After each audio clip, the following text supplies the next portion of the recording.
Mesdames, Messieurs, bonjour, bienvenue dans cette édition du journal. Vous l'ignorez peut-être, la consommation élevée de fruits et de légumes diminuerait le risque de certains cancers. La mangue serait même l'ennemi du cancer. Elle prévient et pourrait le guérir. Un spécialiste nous éclaire. Les maladies cardiovasculaires sont aujourd'hui la première cause de décès dans le monde. Selon les spécialistes, il est important de prendre soin de son cœur.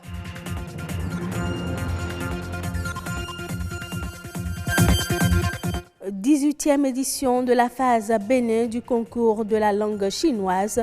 Marie-Laure Akouson ravit la vedette à ses concurrents et se qualifie pour la phase finale prévue en juillet prochain dans la province chinoise du Hunan. La mangue est le fruit tropical le plus consommé au monde après la banane. Sa chair orangée et juteuse est une bonne source de fibres et de vitamine C. Elle aurait un potentiel anti-cancer, notamment grâce à son contenu antioxydant. Sa consommation guérit plusieurs maladies et surtout prévient du cancer, nous dit Félix Sonon, médecin nutritionniste. Il est interrogé par César Achadé et Baudelaire Cantili. Quand vous consommez suffisamment de la mangue, vous avez l'avantage donc de vous prémunir des maladies cancéreuses. Parce que la mangue, en dehors de la vitamine C que ça contient, la mangue contient également des antioxydants qui jouent un rôle important dans la lutte contre les radicaux libres qui sont les déclencheurs donc, des processus tumoraux. Donc, nous pouvons dire qu'en consommant la mangue, nous avons beaucoup à gagner dans la prévention contre le cancer. Mais en dehors de ça, nous pouvons aussi signaler que la consommation de la mangue aide la digestion par sa composition en fibres qui aide cette digestion.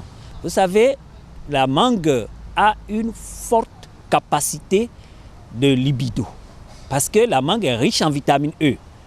Et cette vitamine E essaie donc de jouer sur la régulation des hormones et cela permet donc de stimuler, de donner de l'appétit sexuel. En dehors de ça, nous pouvons aussi citer la santé de l'œil que nous pouvons gagner en consommant de la mangue.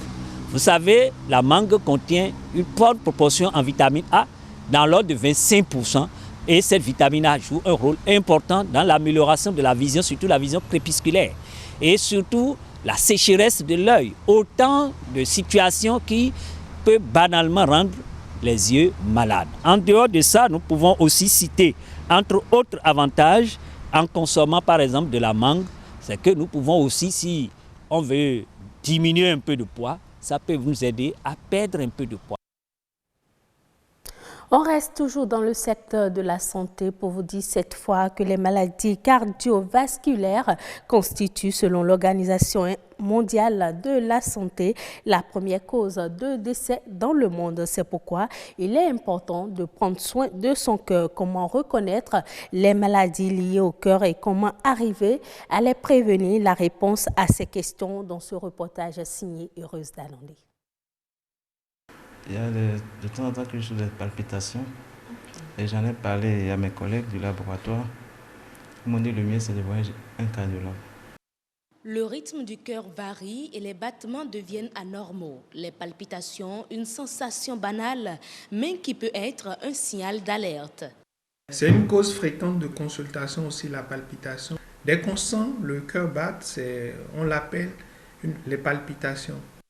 Selon les personnes souffrant du mal, le cœur bat très fort ou encore le cœur cogne dans la poitrine.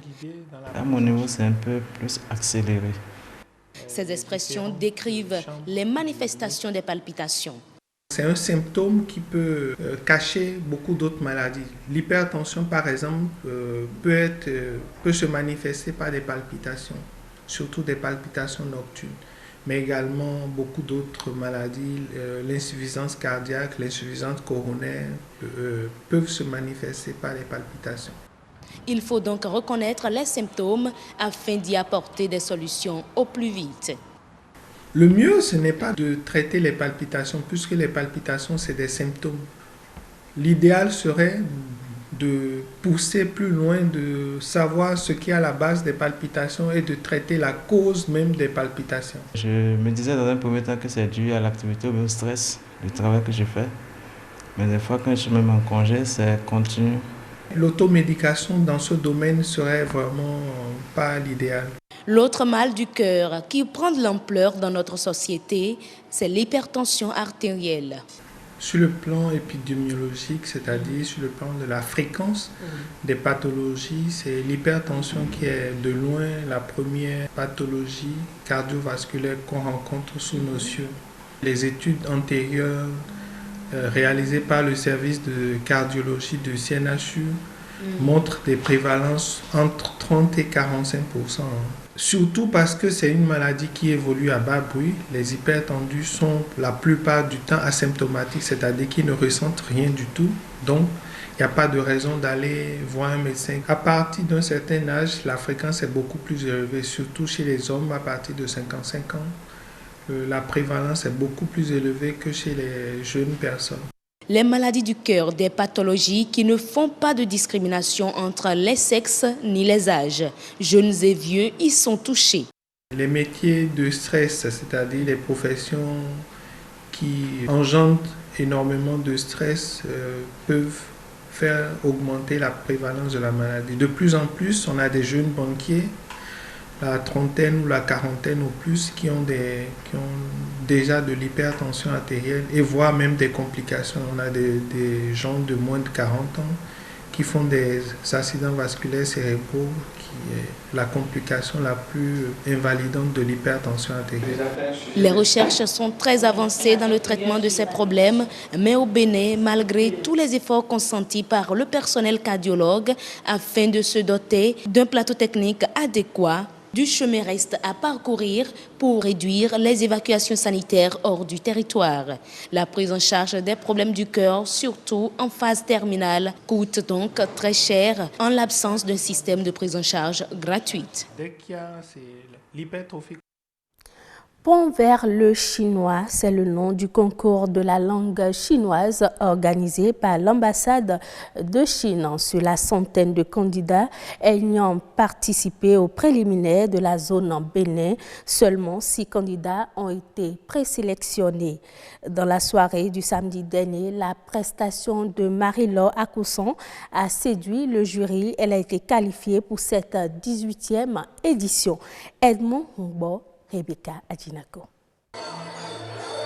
Marie-Laure Akouson, c'est elle la lauréate du concours de la langue chinoise.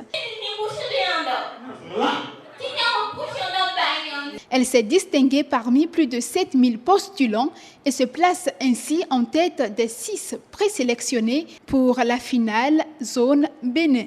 Je remercie mes professeurs, je remercie tous mes camarades, mes parents et tous ceux qui se sont déplacés ici.